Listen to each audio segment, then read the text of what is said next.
Oh, and another goal for Super Eagle. This is Premier Sports Center. Leave it anywhere, take it anywhere. Don't forget to subscribe. Remember to hit that subscription button.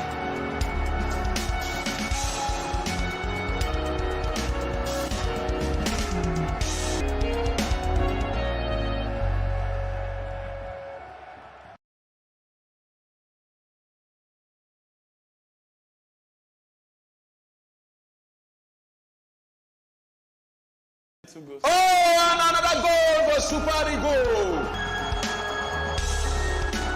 This is Premier Sports Center. Leave it anywhere, take it anywhere. Don't forget to subscribe. Remember to hit that subscription button.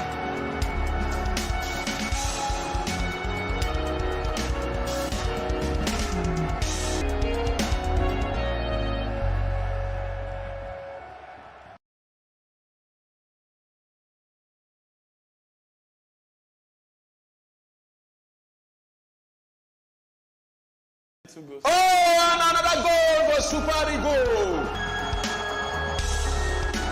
This is Premier Sports Center. Leave it anywhere, take it anywhere. Don't forget to subscribe. Remember to hit that subscription button.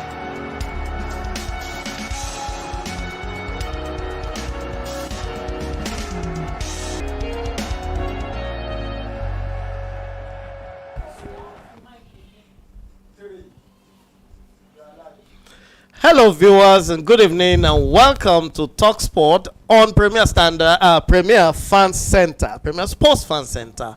And tonight in the studio, we're going to be talking football. We're going to be talking things and events that happened in the past week, and we're going to be projecting into the coming week.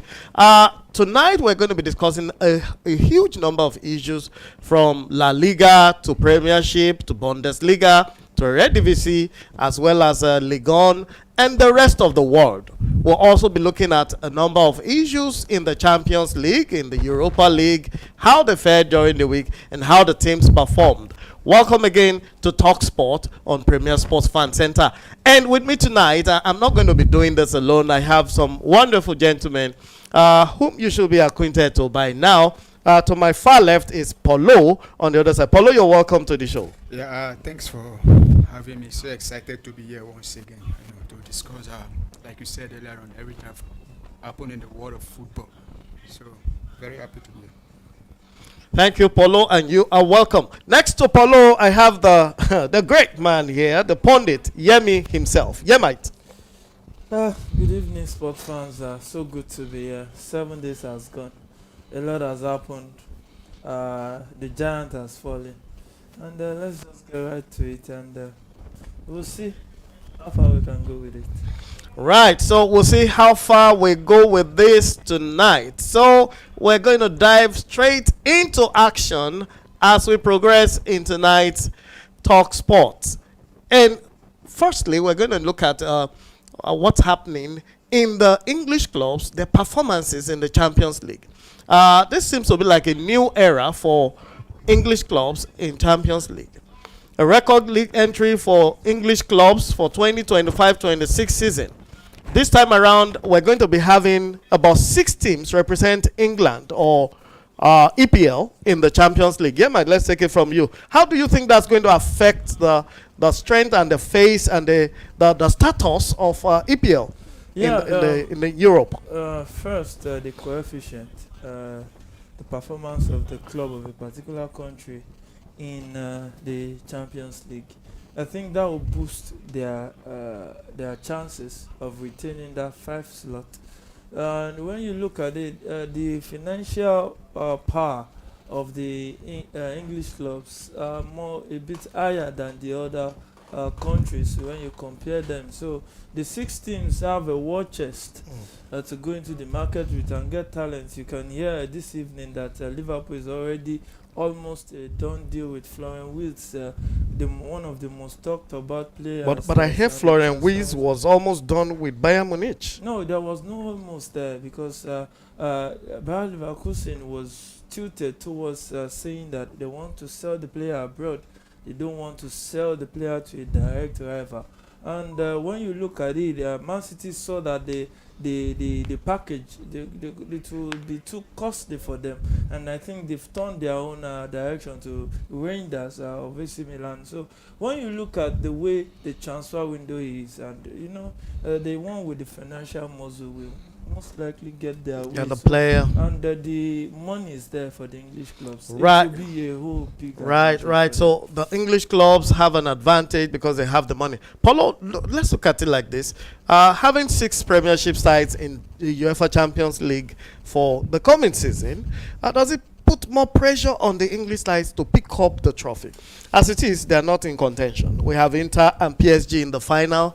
And for next season, does it add to their pressure or does it increase their rivalries? Well, I think it should add, pressure. Having about maybe 1/3 of the whole, clubs coming participating in that competition. Playing for in the Champions League, coming from England, I think it's a morale booster one for them, and it gives them a lot of chance going into the tournament. And at least if you can have 6 teams, there's a possibility that one among those 6 we get the trophy, and it's a very good one for the league itself. Talking about the English Premier League, and if they can also go ahead and achieve the feat they achieved this season, right, they might still retain the slot come next season. So I think it's a morale booster one for them, and it's also give them the needed advantage. Now, you don't think it's too much pressure on the clubs? I don't think so. Before we round this up, do you think this would dilute the Champions League? Possibly will have weaker teams going into Champions League. For example, one of the latest qualifiers was Tottenham Hotspur at number 17th on the league table. What kind of quality do you expect Tottenham finishing 17th position with 38 points? No, sometimes you don't want to compare league form and cup form. Those competitions, sometimes it can be different. The approach. See, there is talent in those clubs. Sometimes you can have a bad season. Right. We saw Manchester United defeat Bilbao. That is one of the high flyers in La Liga this season. Defeated them so easily.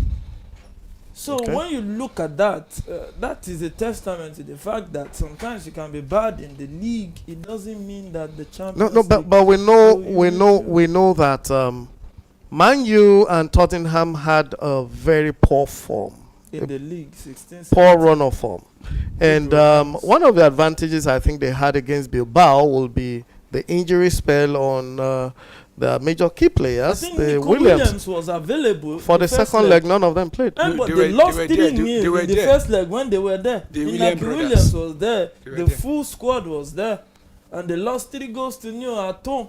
Right. And they were already. And I think they got the red card. So you don't think it's going to dilute? I don't think so. I think it is even going to start the competition, because there's viewership for the English game. Right. And when it should be 4, now 6 going. That means you have more views, and where do you make the money from? And that's huge, really. Going from 4 to 6, that's 2 additional EPL sides, and that's going to take a lot of fans, fan base from England. And England has the highest fan base anyway in terms of football viewership. So we're going to agree here tonight that it might not dilute it.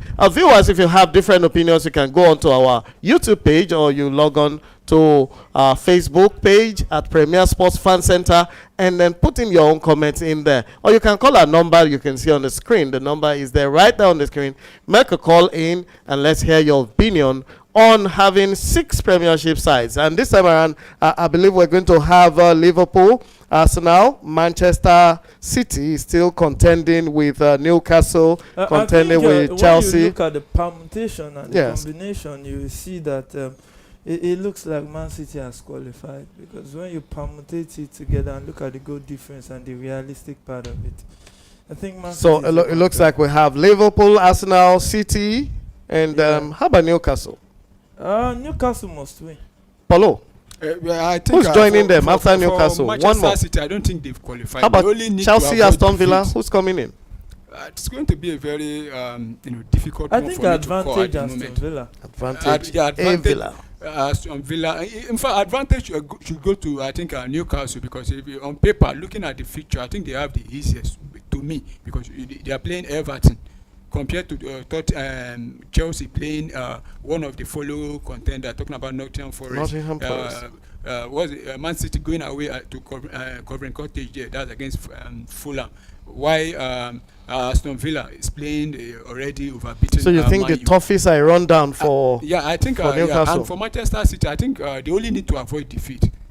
A draw will be enough for them because of the goal advantage. Okay, so you heard it. A draw will be enough to put Manchester City in the driving seat for Champions League for next season. And you know, before I close the segment, you know how much comes with playing in the Champions League for these sides. This year, this particular season, I think the winner is going away with about 150 million, if I'm correct. Yeah, close to that. And looking at it, from the English perspective, the English team tends to generate more money than the other clubs from the other leagues. Looking at the Champions League, gives them a lot of money. Take Arsenal for example.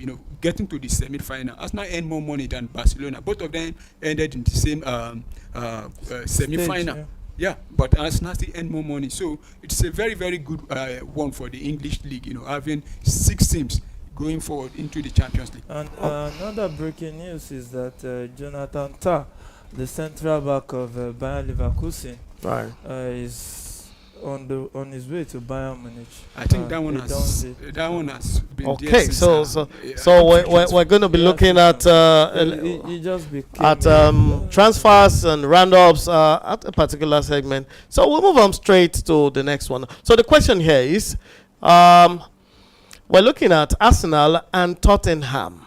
Who had the better season? Arsenal and Tottenham in the year 2024-25. The context is this: Arsenal had a consistent league campaign, finishing in second place. They can't be overthrown.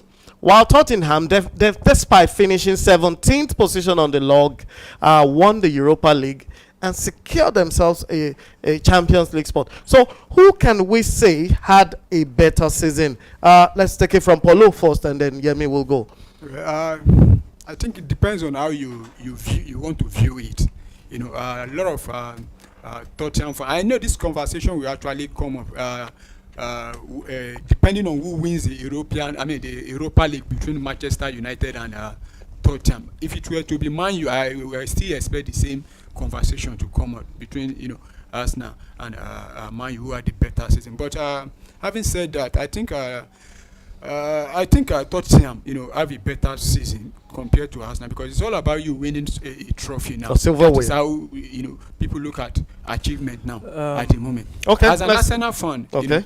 I am where we ended second for the third time, though it has not been confirmed. And there was no silverware. No silverware. It's a very painful one for me. Then seeing our direct rival, talking about Nottingham Forest, Tottenham going ahead to win the European trophy. I think, to me, they had a better season. Okay, Yemi, what's your opinion on that? I beg to differ, because you can't tell me that because you won a second grade continental competition, Right. you are more successful than a team that got to the semi-final of the main continental competition. Of the top tier. Of the top tier, and also the second in the league. The runner-up. The first So runner-up. You can't tell me that's not success. No, but how about the trophy part? The trophy part, sometimes football can be like bikini. It won't reveal, statistics can be like bikini. It won't reveal the main features. When you look at it holistically and you pieces the whole season of Tottenham, you can't compare with Arsenal. Arsenal lost to a very good PSG side, defeated Real Madrid, the defending champion. Tottenham will crumble to those teams. So look at who did Tottenham defeat in route final of Europa League. If Arsenal was in Europa League, Arsenal will win it without a blink. So how would we say that that team is more successful than Arsenal because of a Europa League title? Okay. I beg to differ. All right, thank you for your opinion. Viewers, we expect to see your opinion on our fan page. We expect you to put it on YouTube or you put it on our Facebook page, Premier Sports Fan Center. Or you can call in and join this conversation right now.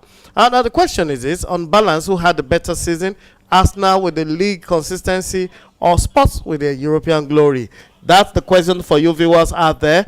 Put in your comments and we'll be willing to take it as we go.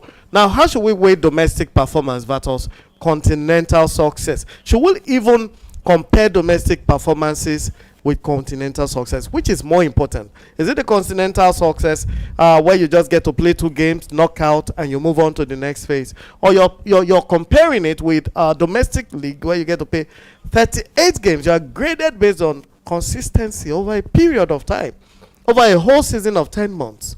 Yemi, let's start from you. I think that when you want to test the strength of a team, it has to be the league. Because over a span of time, marathon of football, to win the Champions League before now, I think you just have to win maybe 12 games or thereabout, or more, maybe 15 or thereabout. But for you to win the league, you have to be consistent over 38 games. So, it's a stretch, but you cannot undermine the competition Champions League because of the quality of the opposition. That's why it's a competition for the champions. But when you win the league, you can, there are some league like, forgive me, not to play anything down, but the German league, we know Bayern will almost want to win almost all the time. And when you look at it, the French league, PSG is running riot, and in Spain, it's practically between 2 sides. But when it comes to Champions League, you can't say this is the team that will win, because you have teams that can go at each other, and you enjoy the beautiful game of football. Right. So, Paulo, I'm going to put this to you. Spurs coming out as Europa League winners. Does that redeem them from the endemic failure they had in the season? Does this give them like a notch in the back and covers their cracks, or should they still continue to look at rebuilding, having that poor form or poor run of form in the EPL?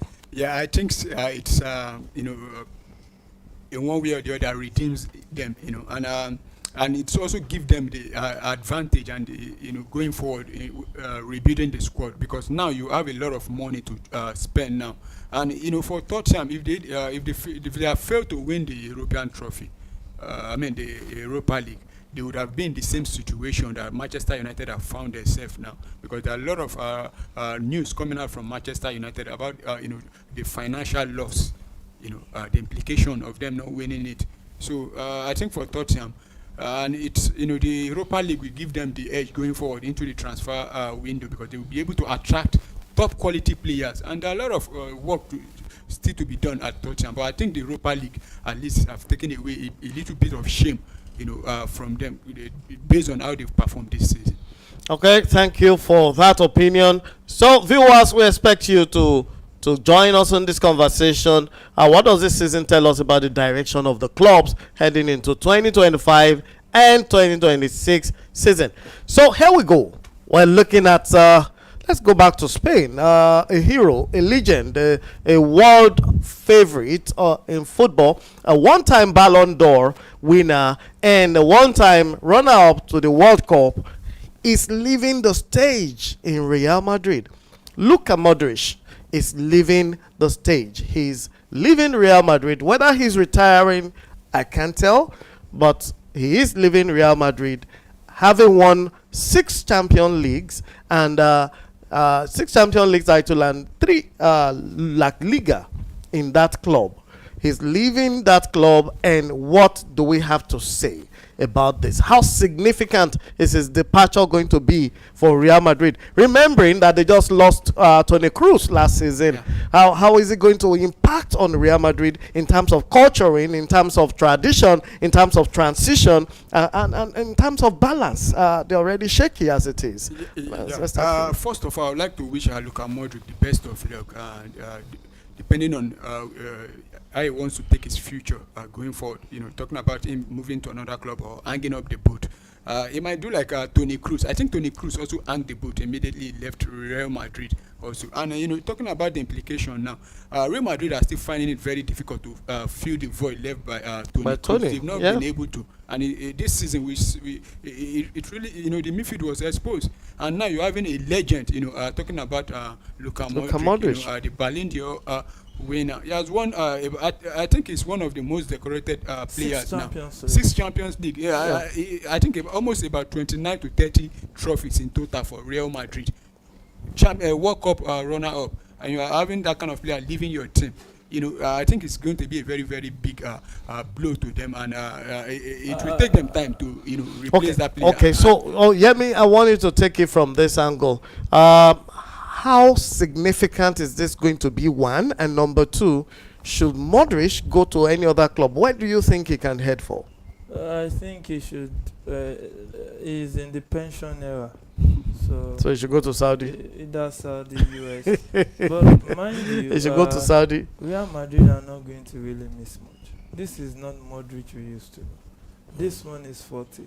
This one they can't drive the game the way he used to. This one cannot hold the zone in the midfield the way he used to. So I think Real Madrid are only trying to do the needful, which is when a player is getting to a certain age, you can't keep up the tempo, then you leave. Another has to rise into those shoes. And absolutely. One thing that hampered Real Madrid this season has to be injuries. You have to talk about it. Now and then they had a lot of injuries. So yes, they've not replaced Toni Kroos, but I think they will, because Xabi Alonso has given them a standing order, a winger, a defender, and a midfielder. So you heard it, viewers. And as we move on from there, Luka Modric leaving Real Madrid after so long. He's played for them for about 10, 11 years. And he has backed a lot of trophies and a legend in Real Madrid. But I'm not sure Madrid is going to give him a statue like Man City is trying to build a statue for KDB. Do you think Madrid will do that for him? Of course, they might. I doubt it. See, greatness differ. For you to earn a statue at Real Madrid, you need to do more than what De Bruyne did for Man City. It's just the standard. What Luka did, Stefano? Or maybe, I think Ronaldo got a statue. Santiago Bernabeu himself. Ronaldo got a statue. Ronaldo is different. Ronaldo scored how many goals? How about Modric, you can't compare to Ronaldo. The standard, the difference is not the same. The difference is huge. No, but hold on. But Modric won them more accolades than Ronaldo. Not Modric. Ronaldo single-handedly won them the trophies they won when he was there. He didn't play. He never played alone. No, see, in football, it's not about playing alone. It's about carrying the team. Okay. So you will have seen games that Modric was nowhere to be found. That it was Vini we saw. Sometimes it was just Bellingham we saw. Sometimes in those eras it was Toni Kroos who can compress. You know what? I want you to hold that thought a bit. Paul, do you agree with him? Well, I won't be surprised, if they build a statue for him. I agree. I understand what he's trying to say. Like he said, it differs. If Luka Modric were to be playing the Premiership in the Premier League with any other Premier League club, and with this kind of performance, I think he will definitely get a statue.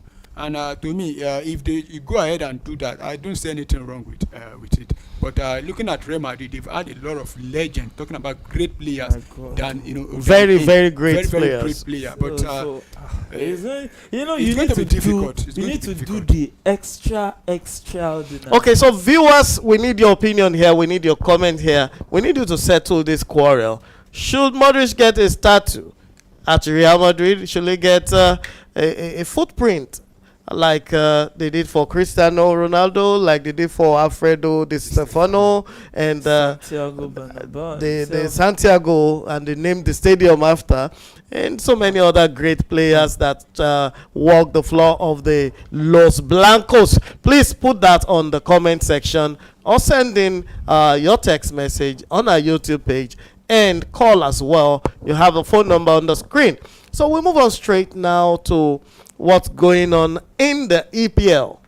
Gentlemen, how are the mighty falling? Crystal Palace 1, Manchester City 0. The FA Cup was decided last weekend and Crystal Palace got it. And then let's look again at the Carabao Cup.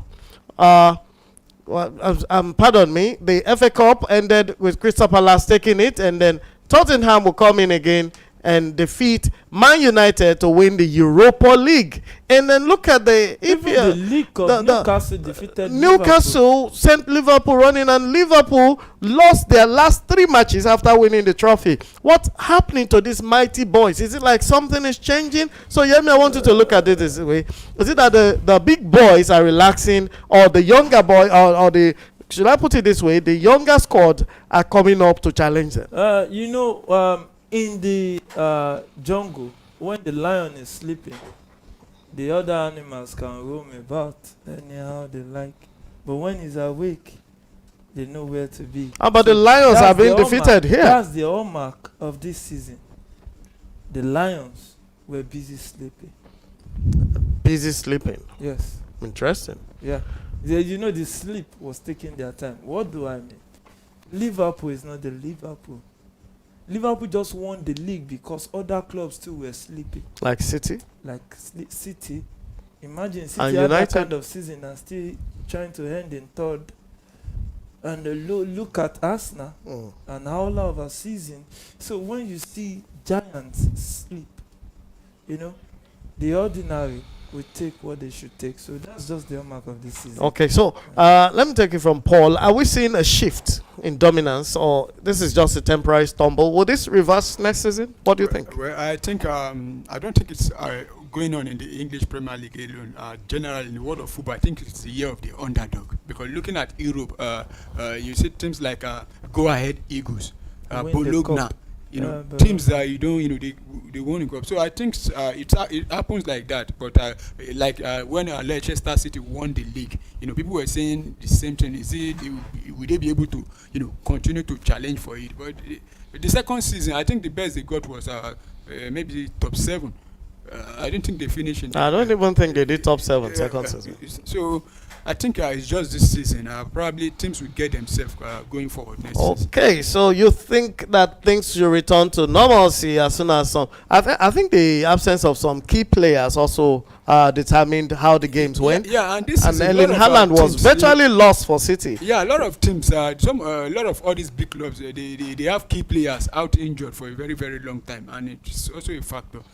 Yeah, so many factors, so many factors. Viewers, please put in your comment in the comment section of our YouTube page at Premier Sports Fan Center, and on our Facebook page as well. Okay, so we're looking at one more question before we leave that segment. Now, so many coaches moved around. You could see the likes of Postecoglou saying or claiming that in his second season he wins a trophy, and then he will go ahead and win a trophy. And then you saw the likes of the new coaches moving around, some of them winning silverwares, some lifting their clubs to newer heights, Nottingham Forest and the rest of them. Do you think it is this change in tactics or squad fatigue or managerial decisions that actually led to this kind of shift in power? Look at the second position. Arsenal, City is trying to sit in third, but Newcastle is tussling for the third position with City. And you see Nottingham Forest struggling with Chelsea and Aston Villa for the fourth or fifth position. Could it be this shift, could it be managerial decision issues or tactical stagnation, or maybe the squad fatigue? I don't think it's any. I just think that it's due to lack of quality. The big clubs are not getting it right in getting the proper quality. They all have good coaches, but quality. Look at Manchester United. Look at the kind of, it's just more or less they've wasted money over the years getting some on it. Now tonight, Anthony has scored again. Anthony, that was like For Betis. We saw how explosive Rashford was for Aston Villa. Yeah, and he actually did them a lot of favors. Yeah, so look at when Sancho came into Chelsea, we saw the way he was in control, using the ball the right way you expected. And that accounts for the playing time given. Yeah, Dortmund last season got to the final of Champions League. So what is wrong? Deep in quality. When you don't get the proper players or utensils you need to prosecute things, then you'll have a problem. Okay, so we move on to the last segment here, to the last discussion point, and we're looking at the chances of our all-round and, shall I say, recurrent Champions League wannabe winner for so long. I'm talking of no other but Paris Saint-Germain, otherwise called PSG. They have a chance to hold that silverware that has eluded them in their whole history. And I think it's about 80 year history in football. And now they have a chance to grab it. Inter Milan, we know, held it in 2010. That was just about 15 years ago. And PSG has never held it. They've come as far as semi-finals. They've come as far as final. They played quarterfinals several times. In the last 10 years, they must have been in quarterfinals or semi-finals about 5 of 10 years. And this time around, they have an opportunity to grab the silverware. Do you think, is this the best chance? Is this their time of glory, Champions League glory? Paulo, you go first. Well, I think the right time now, or the best time for them to win it. But I don't think they will have it easy, because they are playing against an Inter team that, to me, I think have more experience compared to this Paris Saint-Germain. If you look at the squad, player for player, I think Inter Milan have what it takes to go ahead and win it. But having said PSG, they've come a long way. They've been in the semi-finals now. I think for 2 consecutive seasons or more. They were in the final. They lost the last time they went to in the final. They lost against I think Bayern Munich also. Yeah. But about 2-3 seasons ago, 2 seasons ago, Inter Milan were in the final also against Manchester City. They lost by a long goal. And Inter Milan have been coming closer. I don't think it will be very easy for PSG. On paper will be. I think PSG will be the favorite. But if Inter can, stop high-flying Barcelona, I think they will have a plan. And we know how Inter plays. They give you the whole possession. They allow you to come on them. All right, but, thank you. Once they get those good, they always okay. Going forward. So Yemi, what do you think? Does Inter still hold the edge? Inter defeated the big, most promising Barca team, so much power ranking, giving it to Barca, and then Inter truncated that. It wasn't easy for them. 3-3 first leg, 3-3 second leg, extra time, winning goal, and then they got it. It was like I think it's 7-6, a 13-goal cracker for Inter to go through. So it was a first battle. Having come out from that kind of first battle, don't you think they hold the winning edge over PSG in this? I think that if you look at the route of PSG, of Inter, and you say, coming back, that will take something from you. It will stretch you. The players will be more tired going to the end of the season. Okay. It is always best to prosecute 90 minutes and win your games. And that's what PSG has done. They've been clinical. And one thing, when you check the Champions League era, you will see that many of the times, the first time in the final will lose. The next time they get to the final, most likely they will win. And when you look at, they were throwing money around before PSG. But they sat down, brought in Ocampos, who has started a project, and Enrique also doing a fantastic job. When you look at the all-round play of that PSG, they will threaten Inter, and oh my goodness, they are the favorite. So Inter is the favorite for you? No, PSG is the favorite for you. Inter likely for Paulo. Yeah, I think Inter will. And then let's have it from the viewers. You heard this. We want your opinion here. Put in a comment on our comment section. Put it there on YouTube or put it there on Facebook. We'd like to see your opinion. Who is the favorite here? Can PSG take it or Inter get the trophy from them? And with that, we have come to the end of this segment.